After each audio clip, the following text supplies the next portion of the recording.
C'est l'histoire de 3 personnalités de premier plan qu'on a tenté d'assassiner. Qui veut la mort de Louis XIV, Jean Jaurès et Henri IV? Ces crimes révèlent une vérité terrifiante sur la société de leur temps, qu'ils aient atteint leur cible ou non. Empoisonneuses, follenkristes ou nationalistes convaincus, les meurtriers ne sont souvent que les bras armés de forces bien plus obscures. Car la disparition de ces grands hommes sert les intérêts politiques de leurs opposants. Chaque épisode remonte le fil de l'histoire pour mettre à jour les véritables commanditaires de ces meurtres. Vous écoutez Les grands crimes de l'histoire, qui a tué Henri IV? Première partie. « 14 mai 1610, Paris. À l'époque, le palais du Louvre sert de demeure au roi. Ce jour-là, Henri IV doit rendre visite à son ami et ministre des Finances, Sully. Henri IV veut aller chez Sully qui est malade. Donc à l'Arsenal, donc il va sortir et il va en profiter également pour inspecter et voir les installations magnifiques qui ont été faites parce que sa femme, Marie de Médicis, a été couronnée la veille. Mais il a au dernier moment des hésitations. Jean-Christian Petit-Fils, historien et auteur de l'assassinat d'Henri IV. Il dit, mon Dieu, j'ai quelque chose là qui me trouble fort. Il a reçu plusieurs messages. On lui a dit, sire, ne sortez pas aujourd'hui. Et finalement, Henri IV dit non, j'y vais. On lui propose une escorte armée. Il dit non. À l'époque, il n'y avait pas ce gigantisme qui a maintenant entoure les chefs d'État. Charles Pellegrini, ancien commissaire de police. Quand vous voyez que Trump ou Poutine se déplacent avec des voitures blindées, 500 ou 600 personnes, une logistique effrayante, donc on est dans un autre monde. À l'Arsenal. Lorsqu'il quitte le Louvre, le carrosse n'est donc escorté que d'une poignée de valets et de fantassins. Aux côtés du roi, quelques gentilshommes. Parmi eux, l'un des hommes forts du pays, le duc d'Épernon. Il sort du Louvre dans son carrosse. Hugues Daucy, historien et président de la Société Henri IV. Un carrosse dont les fenêtres peuvent être ouvertes, qui sont simplement recouvertes de mantelets de cuir. Et à peine sorti, Henri IV fait relever les mantelets de cuir. Et il s'en va donc par la rue Saint-Honoré. Au carrefour de la rue du Trahoir, le cocher se retourne en disant « Où va-t-on » Et Henri IV dit tout droit par le cimetière des Saints-Innocents. Et on arrive donc dans une petite rue très étroite qui s'appelle la rue de la Ferronnerie.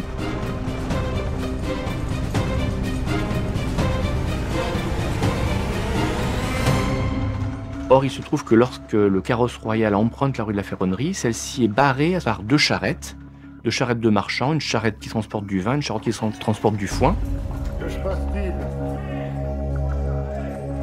Alors que les valets s'agitent pour faire ranger les charrettes, Henri IV prend son mal en patience. Une lettre est lue à Henri IV, qui avait oublié ses lunettes et qui ne pouvait lire lui-même. Et donc leur attention est totalement distraite. Donc à ce moment-là, il est vulnérable. Il est clairement vulnérable par l'étroitesse des rues, par le fait que la population vient le saluer, etc. Donc, s'il se passe quelque chose, il est vulnérable. Et c'est à ce moment-là qu'un individu de grande taille, roux, de barbe, prend appui sur la roue arrière gauche du carrosse et frappe le roi à 3 reprises. C'est une attaque éclair, c'est une attaque imprévisible. Jean-Paul Desprats, historien et auteur de Henri IV, roi de cœur. C'est la stupéfaction.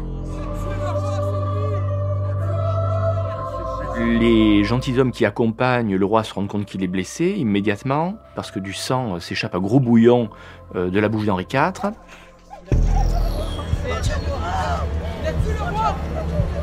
C'est Épernon qui prend les choses en main. François Pernaut, historien et auteur de Qui a vraiment tué Henri IV. Et donne l'ordre de ramener le carrosse le plus vite possible au Louvre. Et pendant ce temps, le criminel, donc, qui vient de surgir et d'attaquer le roi, Jean-Pierre Bouchard, psychologue et criminologue.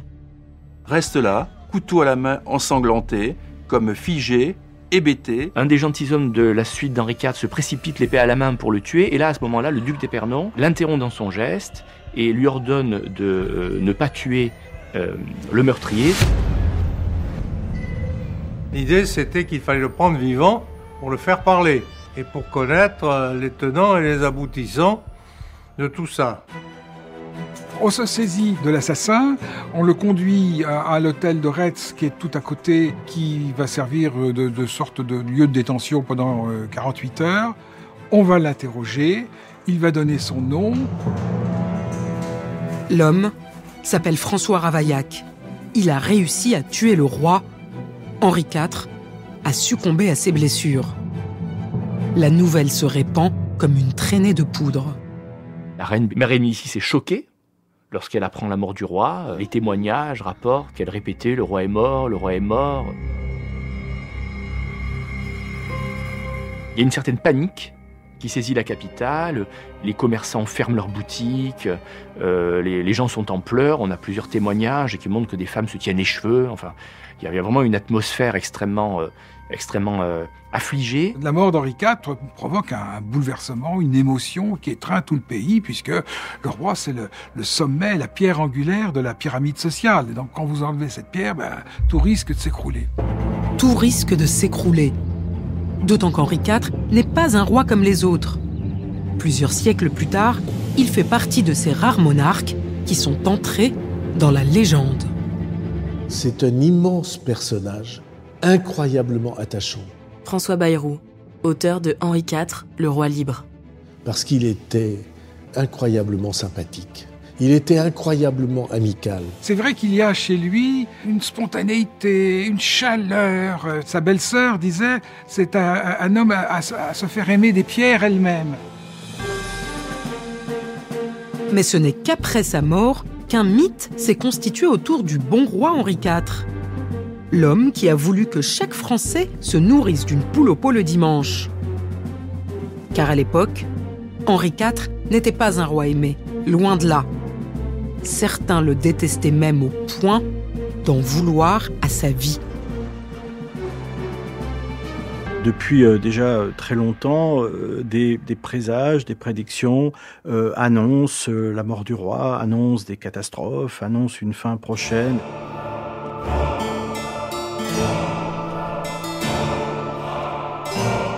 C'est le temps des sorcières, c'est le temps des magiciens. On plonge encore dans un certain Moyen-Âge. Dans son entourage, on l'avertit de possibles complots, on le met en garde contre un événement défavorable qui pourrait lui arriver, et ça finit par l'atteindre. Et il finit par se méfier, par redouter éventuellement de mourir de mort violente. Henri IV, ça fait partie de ces souverains contre lesquels il y a eu le plus, sans doute, de tentatives d'assassinat. Si on prend toutes les tentatives, y compris les plus originales ou les plus loufoques, c'est presque une vingtaine, 20, 21, 22 tentatives possibles. Donc, véritablement, c'est un mort en sursis. Henri IV était bien conscient de ces menaces. C'est d'ailleurs pour ça qu'il avait consenti à ce que sa femme, l'italienne Marie de Médicis, soit sacrée reine pour qu'elle puisse gouverner s'il devait mourir prématurément. Henri IV a subi la pression de sa femme, qui voulait absolument être couronnée. On lui avait prédit que ce couronnement serait un malheur pour lui. Les chroniques racontent qu'il a dit « On m'a dit que si je faisais quelque chose comme ça, j'allais mourir dans un carrosse ». Les prédictions se sont accomplies. Le roi a été assassiné dans son carrosse au lendemain du couronnement de sa femme. Henri IV a été victime de la haine qui le poursuivait depuis des années et des années. La thèse originelle, c'est forcément un complot, c'est forcément un acte terroriste. En 1610, il y a beaucoup de gens qui ont intérêt à la mort du roi. Beaucoup de gens qui lui en veulent, beaucoup de gens qui peuvent être à l'origine d'un complot. Ça, c'est incontestable. Un complot, le mot est lâché. Il est donc urgent d'entendre François Ravaillac, de lui faire avouer ses motivations. Il dit que Dieu lui parle. Maître Franck Berton, avocat pénaliste. Que Dieu lui a commandé ce geste fou de tuer le roi de France. Il n'a pas d'explication logique. Dieu, c'est le mobile de Ravaillac. Pour bien le comprendre, il faut remonter plusieurs années en arrière et se souvenir du contexte de l'époque, quand le pays était en proie à de violentes divisions. La France est déchirée par les guerres de religion qui opposent catholiques et protestants depuis 1562. Ce sont des guerres violentes, il y a de nombreux massacres, des massacres qui sont aussi bien perpétrés par des catholiques sur des protestants que par des protestants sur des catholiques. On se rappelle du massacre de la Saint-Barthélemy, évidemment. La Saint-Barthélemy. En quelques jours d'août 1572, ce sont plusieurs milliers de protestants qui sont sauvagement assassinés par des catholiques à Paris, puis à travers tout le pays. Encore aujourd'hui, la Saint-Barthélemy, c'est l'événement le plus sanglant, le plus terrible que la France ait connu. L'archéologie nous a montré, en examinant les squelettes qui sont le produit de ces massacres terribles qui vont avoir lieu pendant 40 ans. Ça dure 40 ans. On voit des os qui sont complètement mâchés à l'épée. Et par exemple, les femmes, on les éventrait, et pour être sûr qu'il n'y ait pas d'enfant post-mortem, on enfonçait une corne de bouc dans la nature de la femme pour être sûr que rien ne sortirait du corps de la femme éventrée. Henri IV a vécu ces guerres terribles, depuis ses 6 ans jusqu'à ses 45 ans. C'est un homme qui a vu tellement d'horreurs, a participé à tellement de batailles. Il dit lui-même, il n'est pas prince qui ait tué tant de gens de sa main. Il a été au centre des batailles, il y allait, à la différence de tous ses prédécesseurs qui restaient dans leur palais.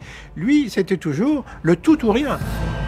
Durant ces longues guerres fratricides, un puissant parti catholique s'est formé, la Ligue.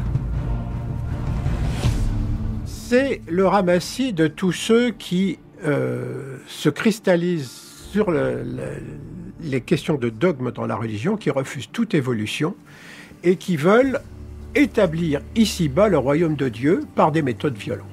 Donc la Ligue, ça peut être Daesh à notre époque, mais ça peut être aussi la frange la plus obscure du mariage pour tous. À l'époque, le roi est considéré comme le père de ses sujets. Il est intouchable. Pourtant, dans sa toute-puissance, la Ligue instaure un nouveau courant de pensée.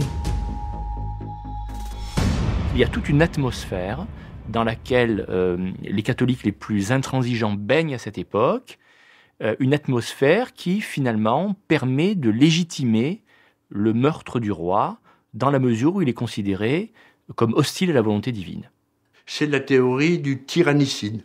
Gilbert Thiel, ancien juge d'instruction antiterroriste. On peut tuer le roi, le souverain, si c'est un tyran.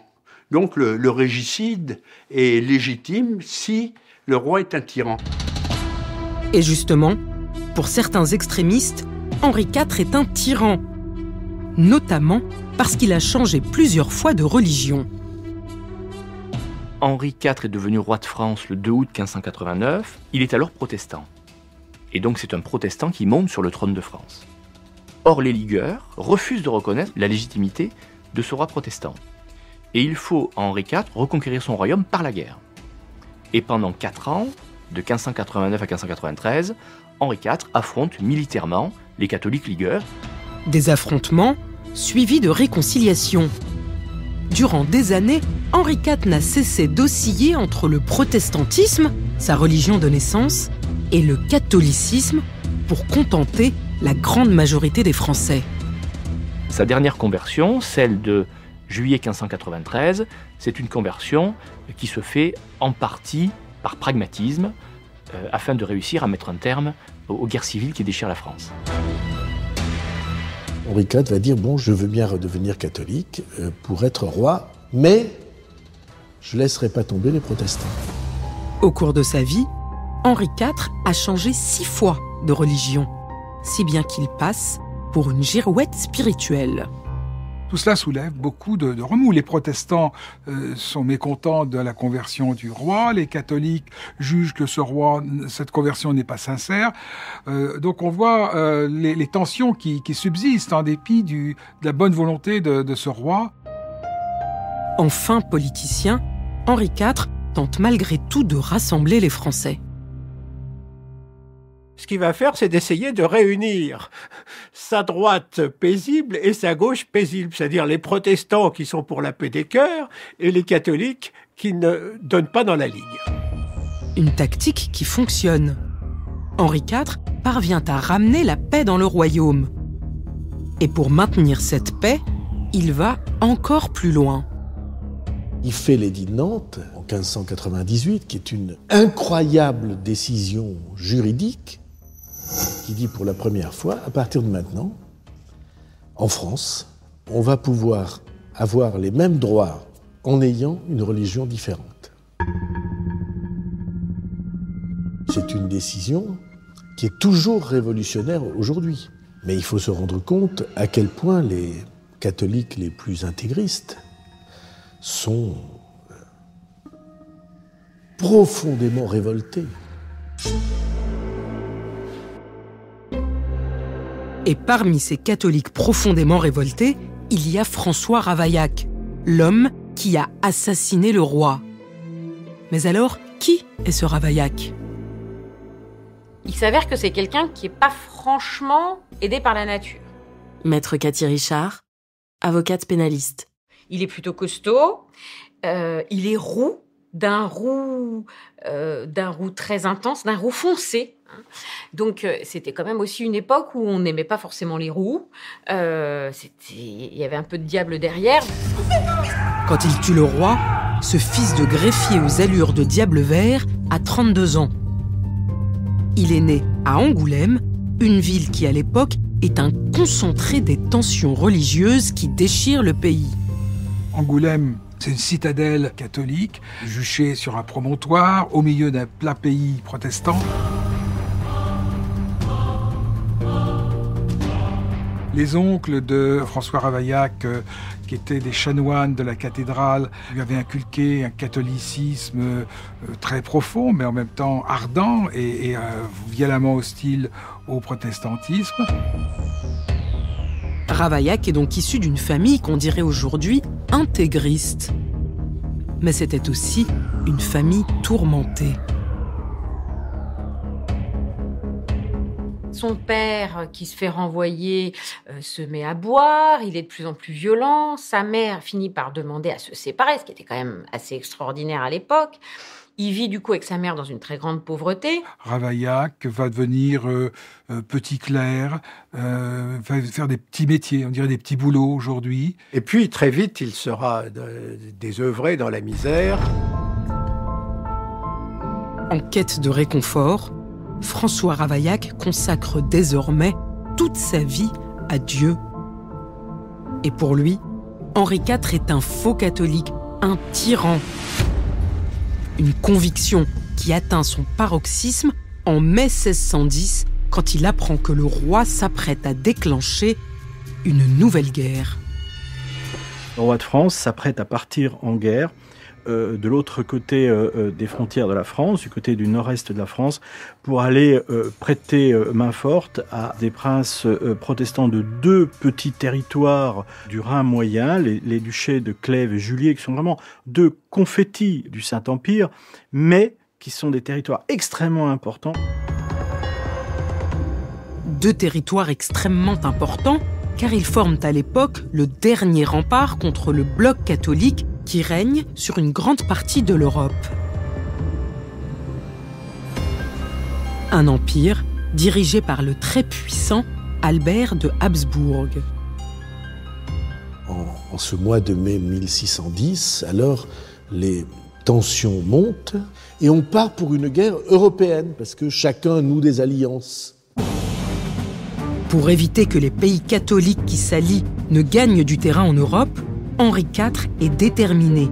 Il va venir en aide militairement à ces deux petits territoires protestants. Henri IV a déjà regroupé 3 armées, ce qui est énorme en fait pour l'époque, avec des effectifs extrêmement importants. 32 000 hommes de pied, comme on dit, c'est-à-dire des soldats d'infanterie, plus 5 000 cavaliers, plus 30 canons. C'est une armée gigantesque. Il y a une guerre qui se prépare, qui est une guerre européenne, et l'Europe a peur. L'annonce de cette guerre sème colère et panique. Mais il y a pire encore.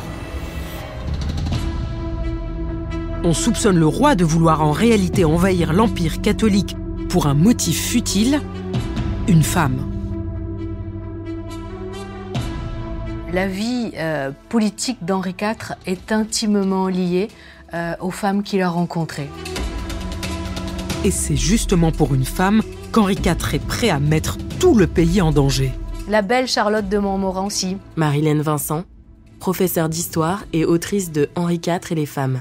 Elle a 14 ans quand Henri la rencontre et lui-même en a 56.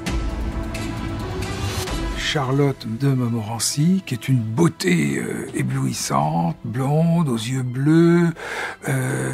Il la rencontre au moment où elle répète une scène d'un ballet. Il tombe éperdument amoureux de cette jeune beauté et il va être entraîné à faire toutes les folies.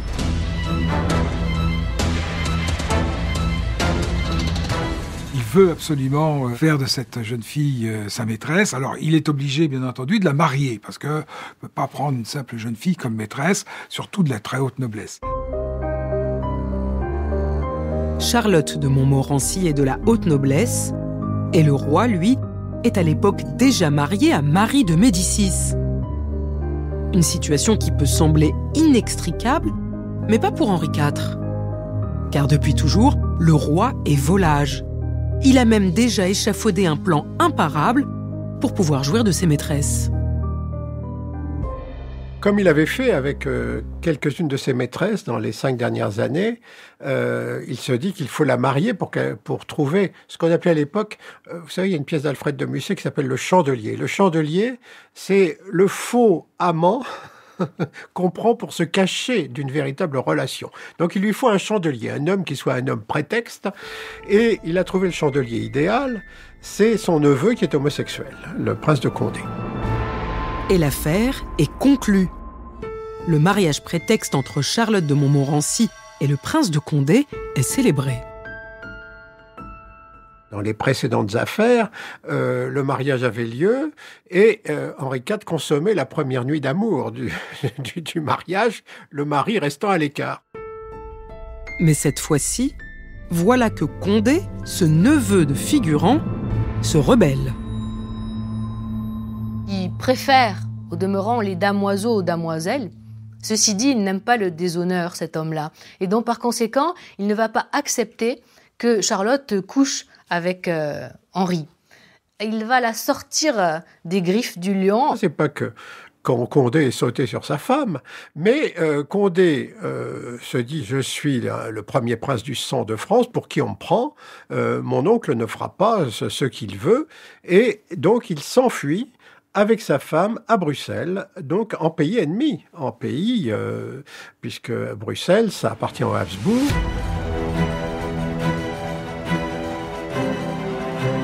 Et là, c'est quelque chose d'assez incroyable qui se passe, et tout est mêlé, les histoires d'amour et la politique de la France sont mêlées.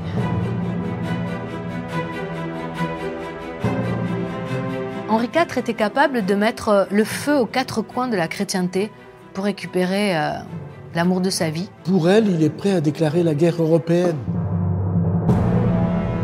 Il veut récupérer cette princesse et veut en faire sa maîtresse, d'où le scandale, évidemment. Un scandale insupportable. Le roi veut lancer une guerre terrible pour récupérer une jouvencelle. Et surtout, il veut combattre les catholiques au profit des protestants.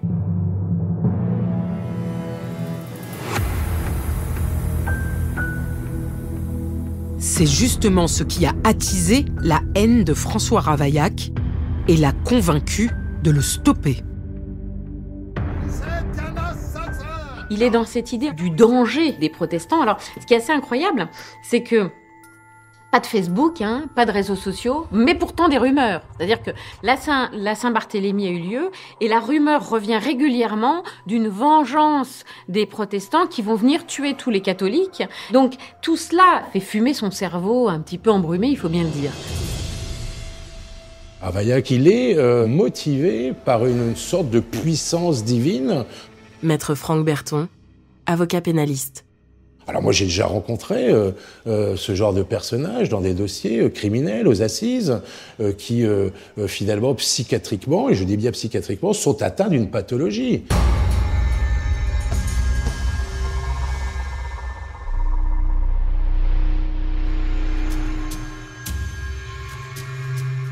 Ravaillac a de toute évidence, par moments, des visions, des accès qui lui ordonnent en quelque sorte de commettre un acte violent contre le roi.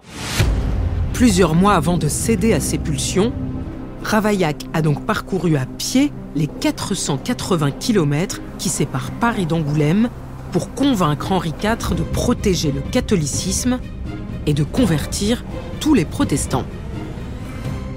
À cœur vaillant, rien d'impossible. Pourquoi ne pas aller voir directement le roi pour lui en parler? Il va mettre 14 jours pour aller à Paris. Et quand il sera à Paris, il n'aura de cesse que de rencontrer le roi. Il voulait lui parler, il voulait lui présenter ses doléances, il voulait lui dire qu'il était mécontent de la politique religieuse que conduisait Henri IV. Il a toujours été stoppé par les gardes du roi qui ont empêché qu'il ait accès au souverain. Bafoué, frustré, sans le sou, François Ravaillac aurait erré dans la capitale durant des jours avant de décider de passer à l'acte.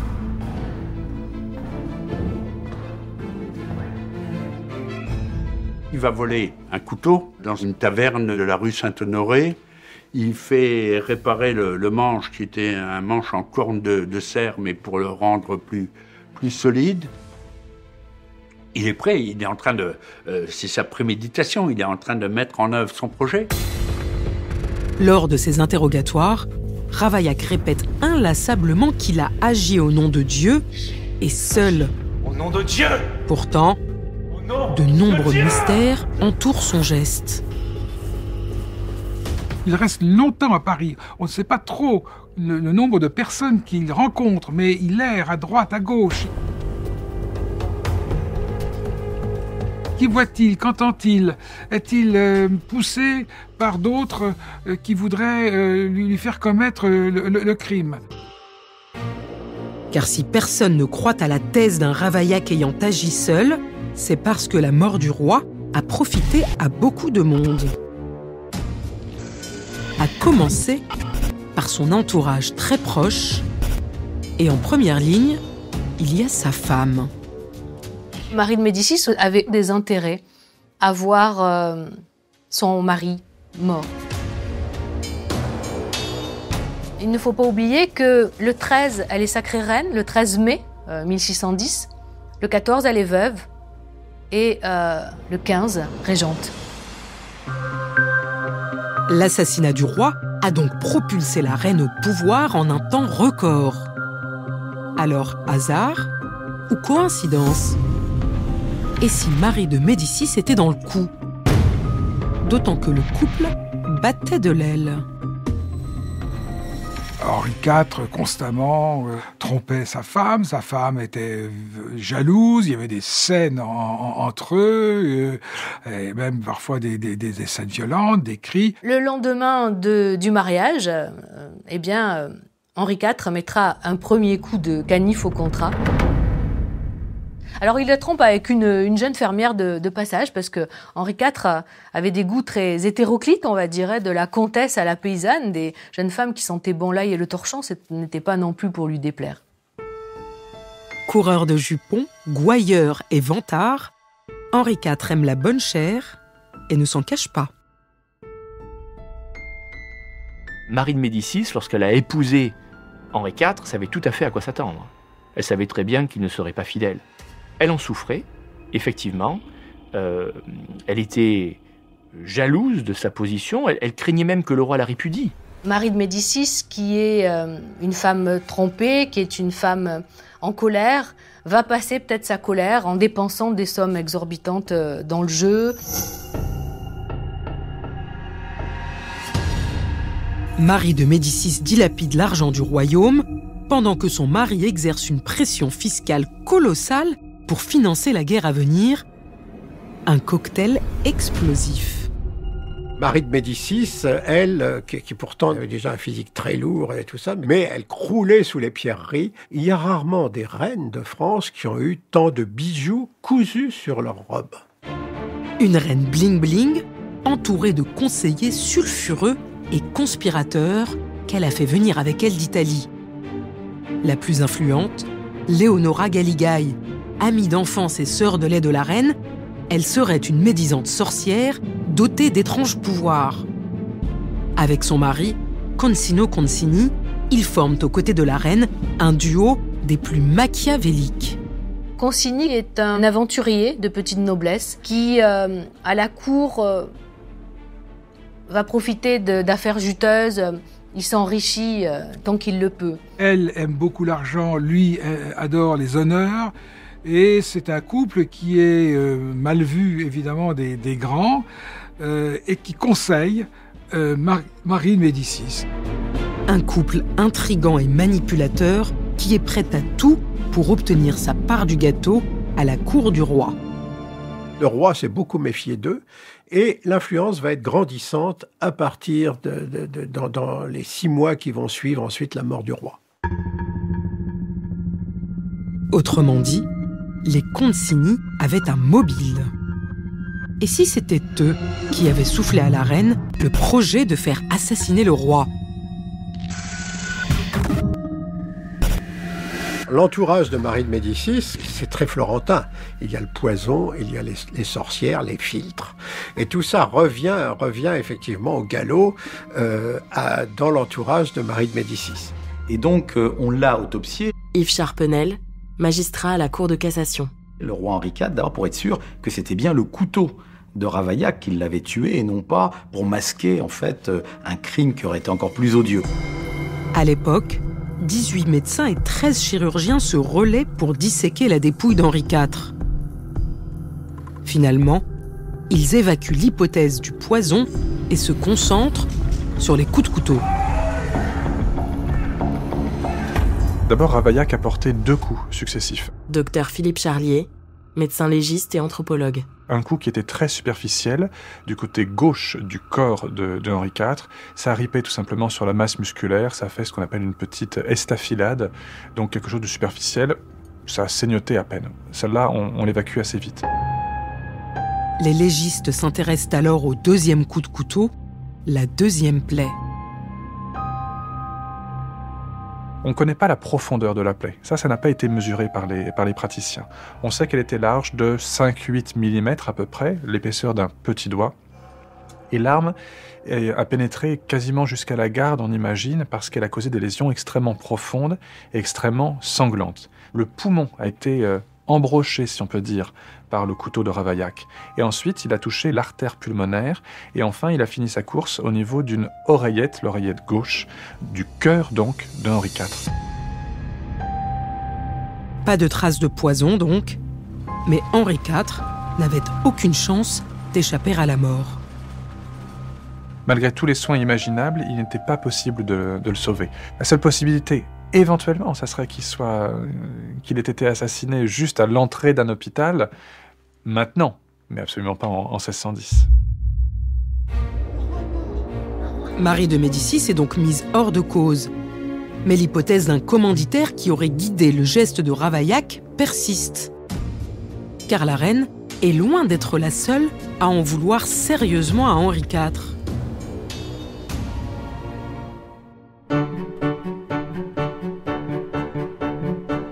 Vous venez d'écouter Les grands crimes de l'histoire. Si vous avez aimé ce podcast, vous pouvez vous abonner sur votre plateforme de podcast préférée et suivre Initial Studio sur les réseaux sociaux. Les grands crimes de l'histoire est un podcast coproduit par Initial Studio et Morgane, adapté de la série documentaire audiovisuelle éponyme produite par Morgane. Cet épisode a été écrit et réalisé par Imen Gouali. Production exécutive du podcast, Initial Studio. Production éditoriale, Sarah Koskiewicz et Marie Agassan. Montage, Johanna Lalonde. Avec la voix d'Alix Martineau.